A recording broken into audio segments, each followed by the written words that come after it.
आज हम वित्तीय प्रबंध एक परिचय के बारे में अध्ययन करेंगे।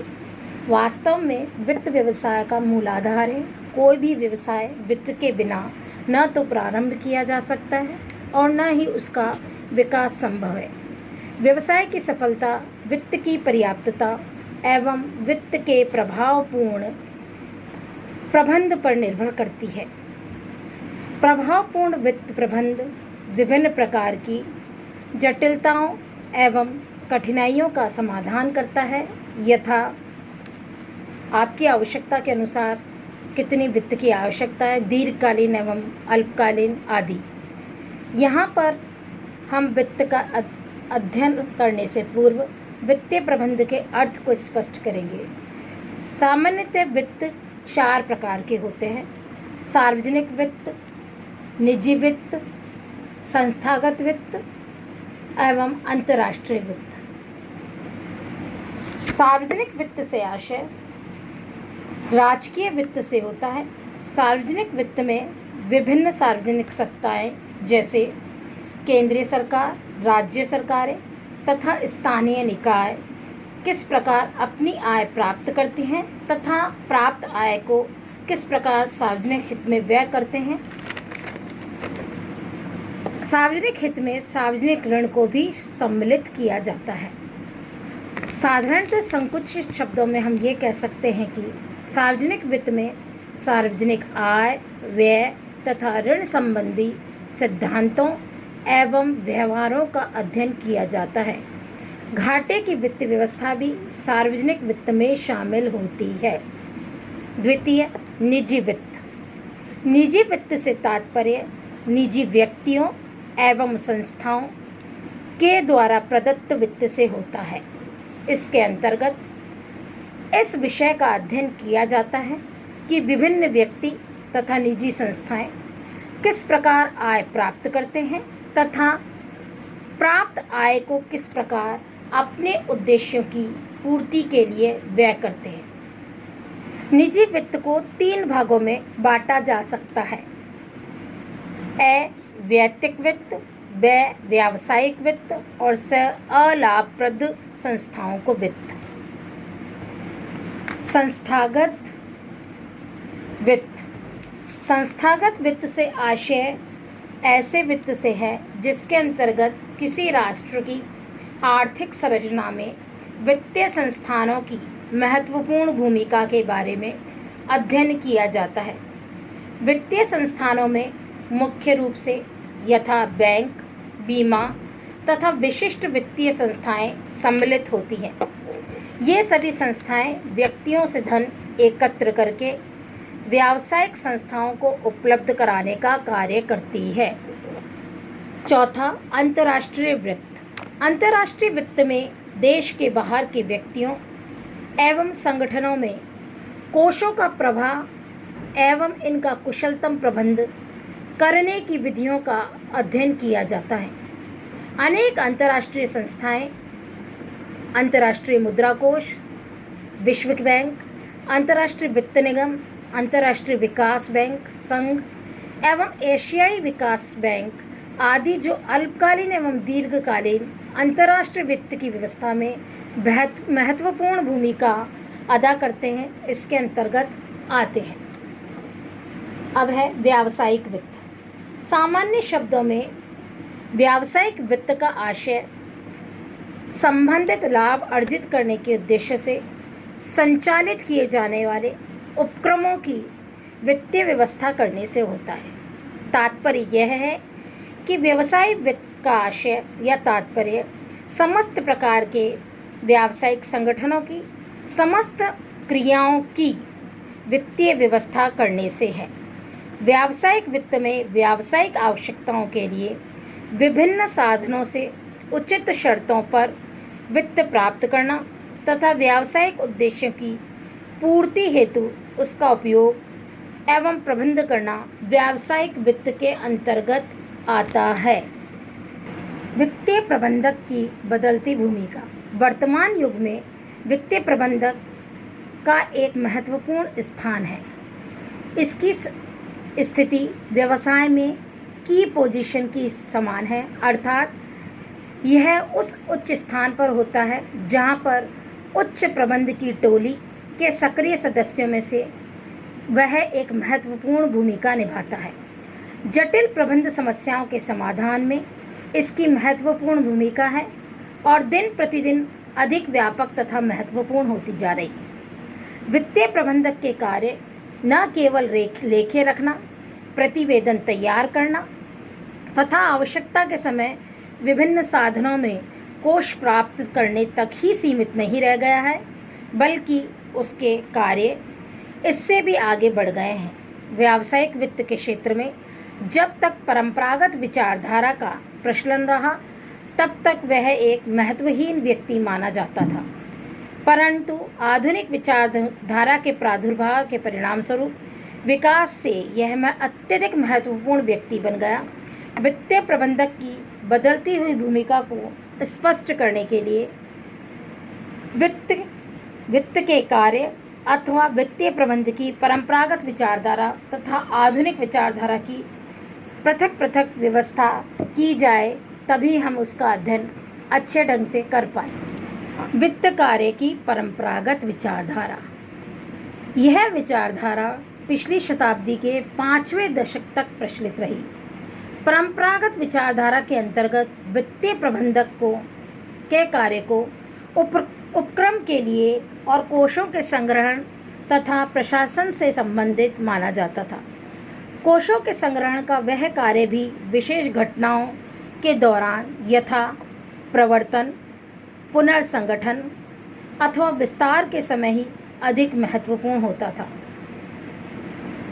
सामान्य शब्दों में या संक्षिप्त रूप में परंपरागत विचारधारा के अनुसार कोषों की प्राप्ति, संस्था के आंतरिक प्रबंध की अवहेलना को दूर करना, दीर्घकालीन वित्त की आपूर्ति हेतु प्रासंगिक कार्य यानी उससे संबंधित जो भी कार्य किए जाते हैं उस हेतु तथा वर्णनात्मक प्रकृति के संबंध में अध्ययन किया जाता था।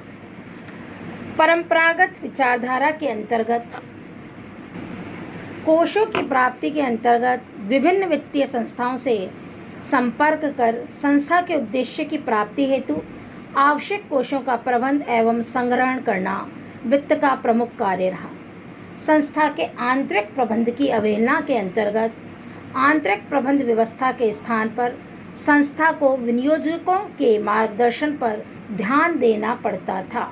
अतः इसे बाहरी व्यक्तियों के प्रबंध में हस्तक्षेप की विचारधारा भी कहते हैं। दीर्घकालीन वित्त की आपूर्ति के अंतर्गत संस्था के दीर्घकालीन वित्तीय स्रोतों एवं समस्याओं के संबंध में अध्ययन किया जाता था। यह विचारधारा कार्यशील पूंजी की समस्याओं के संबंध में कोई विचार नहीं करती है।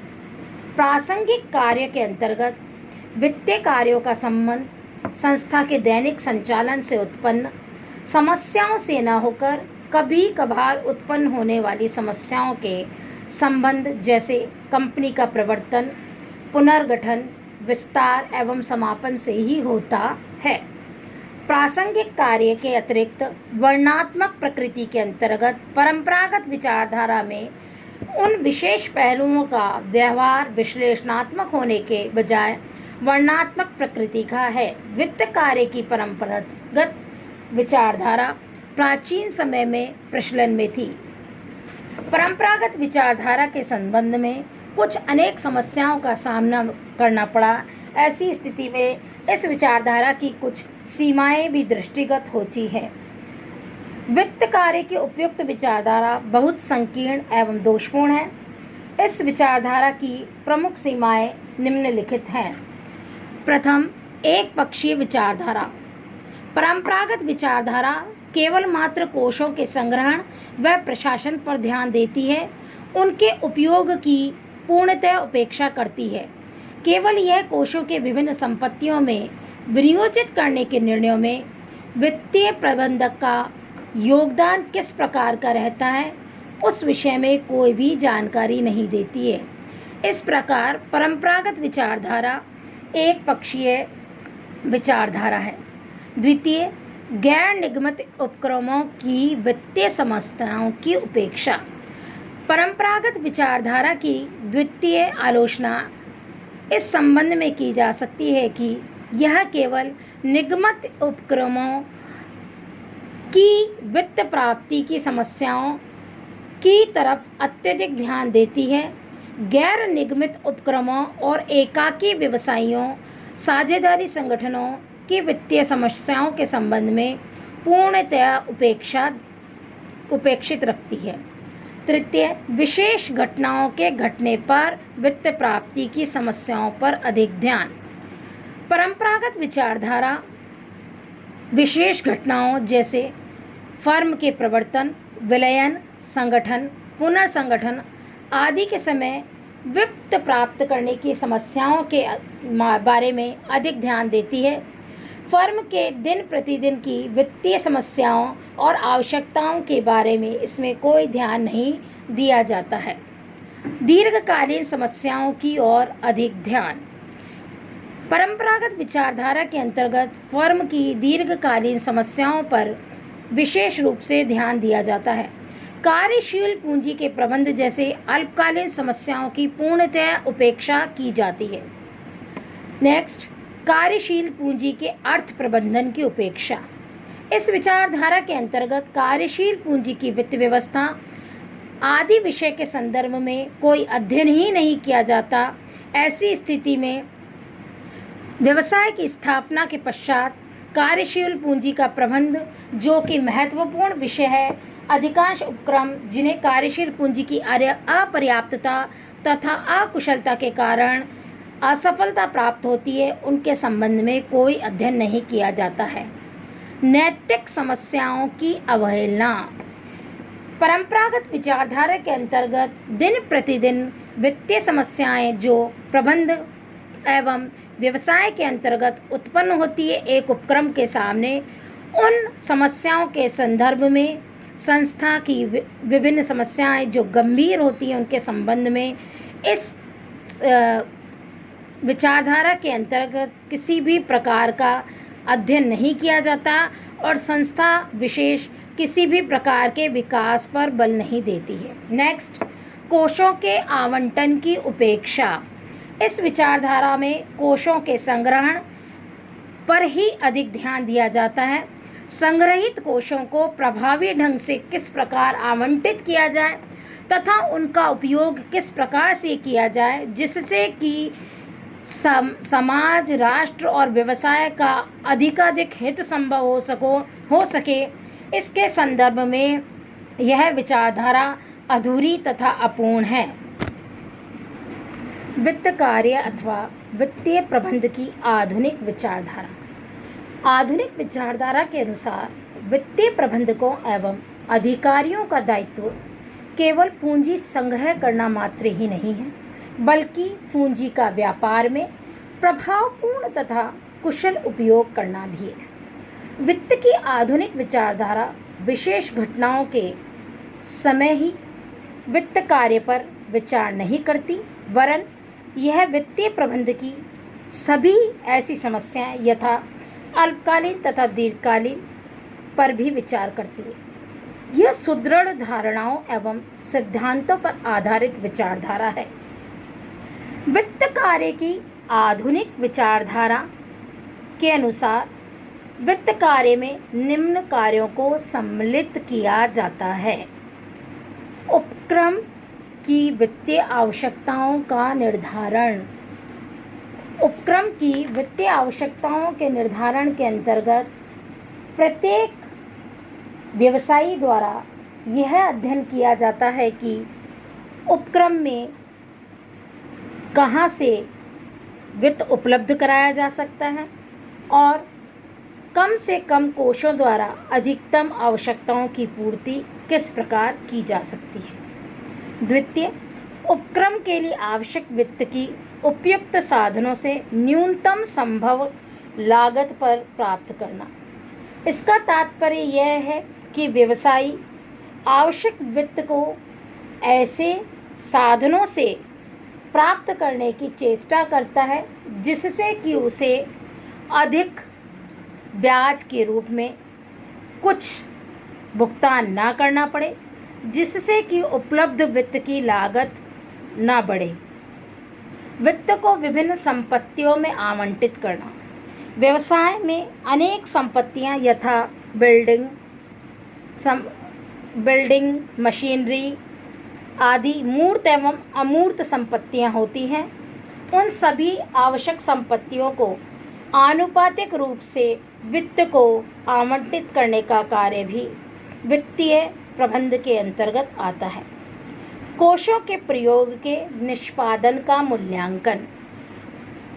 उपलब्ध कोषों का प्रयोग किस प्रकार से किया जाए जिससे कि व्यवसाय में अधिकतम संतुष्टि प्राप्त हो सके, इसका अध्ययन भी इसके अंतर्गत किया जाता है। उच्च प्रबंधकी को आवश्यक प्रतिवेदन समय समय पर प्रस्तुत कर अवगत कराना। वित्तीय प्रबंध का आधुनिक विचारधारा के अंतर्गत एक प्रमुख कार्य यह होता है कि यह अपने द्वारा किए गए कार्य को एक प्रतिवेदन के रूप में प्रस्तुत करके उच्च प्रबंधक या उच्च प्रबंध को दैनिक कार्य जो किए गए व्यवसाय में उनसे अवगत कराता है। निष्कर्ष रूप में इस विचारधारा के अंतर्गत वित्त का कार्य अत्यंत व्यापक है, जिसमें प्रभावी वित्तीय नियोजन, न्यूनतम लागत पर वित्तीय साधनों की प्राप्ति तथा वित्तीय साधनों के अनुकूलतम एवं कुशलतम उपयोग द्वारा उपक्रम के उद्देश्य को प्राप्त किया जाता है।